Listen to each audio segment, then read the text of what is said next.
লজ্জা লাগে? আমাদের গুনাহ খবর কেউ না জানলেও জানে কি? জোরে বলেন কে? সাঈদ বলল, ভাই আমি তো এই খবর জানি না, তবে চলো বাড়িতে চলো, আর কান্না করতে হবে না, আমি আশা করি আল্লাহ তোমাদের মাফ করে দিয়েছে।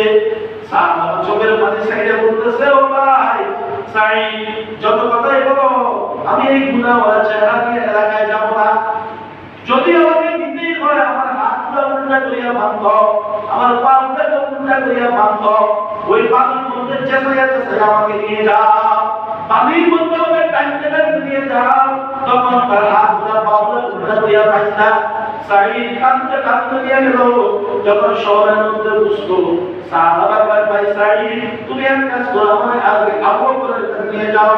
আবু বকরের বাড়ির সামনে নিয়ে যাওয়া হলো। সাহাবা কাঁদতে কয়, আবু বকর আমি তো গুনাহ করে ফেলছি, আল্লাহ আমাকে মাফ করছে কিনা আপনারা জানতে চাই।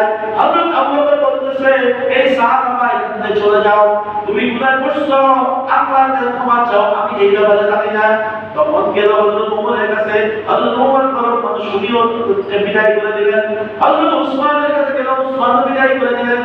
তখন সাহাবা কাঁদতে আর কয়, ভাই সাঈদ কোথায় তো জায়গা পাই নাই, একটা জায়গা হয়তো চাইলে জানতে পারো, সেটা হলো দুজাহানের নবী সাইয়্যিদুল মুরসালিন খাতামুন নবিয়্যিন শাফিউল মুযনিবিন নবী মুহাম্মদুর রাসূলুল্লাহ সাল্লাল্লাহু আলাইহি ওয়াসাল্লামের কাছে আমাকে নিয়ে যাও।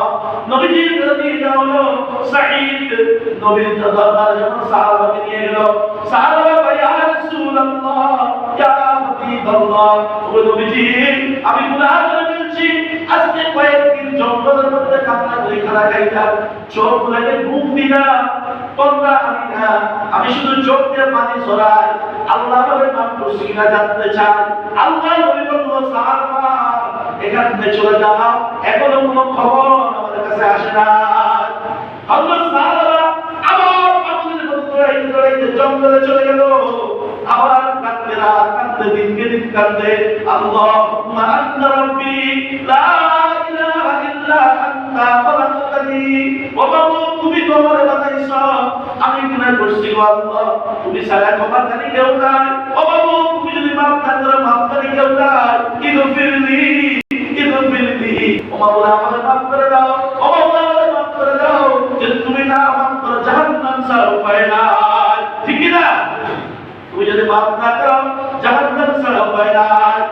এইভাবে সাহাবারা কান্না করতে করতে আল্লাহ তাআলা তওবা নসুহ হিসাবে কবুল করে ফেলাইছে।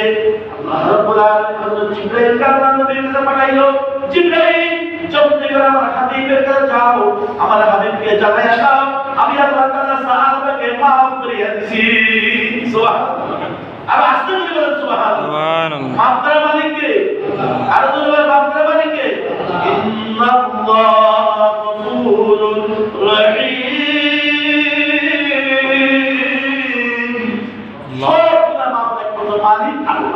আল্লাহ দয়া করে। তো যাই হোক, হযরত জিবরাইল আল্লাহ নবীর কাছে গেল, ইয়া রাসূলুল্লাহ আল্লাহ রাব্বুল আলামিন সাহাবাকে মাফ করে দিয়েছে, আপনাকে বলছে সাহাবাকে যখন